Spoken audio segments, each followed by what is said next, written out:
Magandang araw sa inyong lahat. Narito na ang pinakabagong update sa lagay ng panahon ngayong Biyernes, June 6, 2025. Pag-uusapan natin ngayon ang low pressure area na binabantayan sa silangan ng bansa na ngayon ay may medium chance na maging ganap na bagyo sa loob ng susunod na 24 hours. Malalaman din natin kung alin sa mga lugar ang apektado ng southwest monsoon o habagat na siyang patuloy na nagpapadala ng mga ulan sa ilang bahagi ng bansa. At kung gusto mong palaging una sa balita tungkol sa panahon, huwag kalimutang mag-subscribe dito sa channel. Ngayong araw, asahan ang maulap na kalangitan na may mga pag-ulan sa mga lugar gaya ng Metro Manila, Calabarzon, Mimaropa, Western Visayas, Negros Island Region, Zamboanga Peninsula, BARMM, at Sorsogon. Ang mga pag-ulang ito ay dala ng habagat at may posibilidad itong magdulot ng flash floods at landslides lalo na sa mga lugar na mababa o nasa gilid ng bundok. Sa Bicol Region at sa nalalabing bahagi ng Visayas at Mindanao, maulap din ang kalangitan na may mga pag-ulan at thunderstorm na dulot naman ng trough ng low pressure area. Hindi rin ligtas sa pagbaha at pagguho ng lupa ang mga lugar na ito, kaya't iminumungkahi pa rin ang pag-iingat lalo na kung may biglaang pag-ulan. Ang mga natitirang bahagi ng Luzon ay makararanas ng bahagyang maulap hanggang sa maulap na kalangitan na posibleng may mga pag-ulan or thunderstorm dulot pa rin ng habagat. Base sa weather advisory ng Pag-asa ngayong araw, inaasahang makakaranas ng 50 to 100 millimeters na ulan ang Palawan at Antique. At bukas naman June 7, ang parehong volume ng ulan ay posibleng bumagsak sa Palawan, Antique, Iloilo, Guimaras, Negros Occidental, Negros Oriental at Zamboanga del Norte. Bukod dito, dulot ng low pressure area,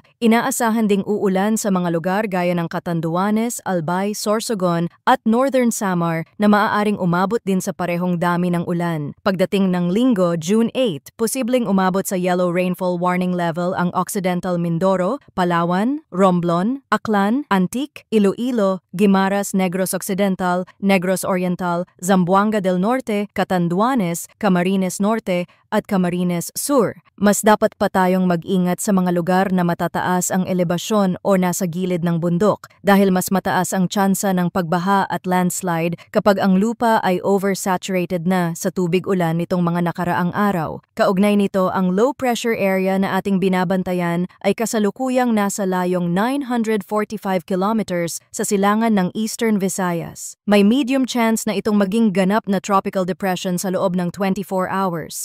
Ayon sa mga modelo ng panahon, particular ang European model na kilala sa pagiging accurate, nakikita na unti-unting lumalakas at bumubuo ng sentro ang nasabing LPA. Hindi ito inaasahang direktang tatama sa kalupaan, ngunit malaki ang posibilidad nitong palakasin ang habagat na magdadala ng malalakas na ulan sa Luzon at Visayas. Samantala, ayon sa GFS model ng Estados Unidos, may isa pang low pressure na nabubuo sa may West Philippine Sea. Sa forecast na ito, maaaring hilahin ng LPA sa Pacific ang sistemang ito papalapit sa Luzon. Isa ang inaasahang tutungo pataas patungong Taiwan habang ang isa ay posibleng dumaan sa Northern Luzon, kaya hindi natin pwedeng isantabi ang posibilidad ng dalawang magkaibang weather systems na parehong may epekto sa ating bansa. Pero gaya ng palagi naming paalala, ang mga forecast ay hindi permanente. Maaring magbago ang direksyon, lakas o bilis ng mga sistemang ito sa loob lamang ng ilang araw o oras, kaya't pinakamainam pa ring sumubaybay sa mga susunod na ulat, lalo na kung ikaw ay nakatira sa mga lugar na prone sa pagbaha o landslide. Huwag din kalimutang makinig sa mga abiso ng lokal na pamahalaan at maghanda ng emergency plan kung kinakailangan. Dito lang po kayo tumutok para sa tuloy-tuloy na ulat tungkol sa lagay ng panahon sa ating bansa. Maraming salamat sa inyong walang sawang pagtutok. Mag-ingat po tayong lahat at manatiling ligtas ngayong panahon ng tag-ulan.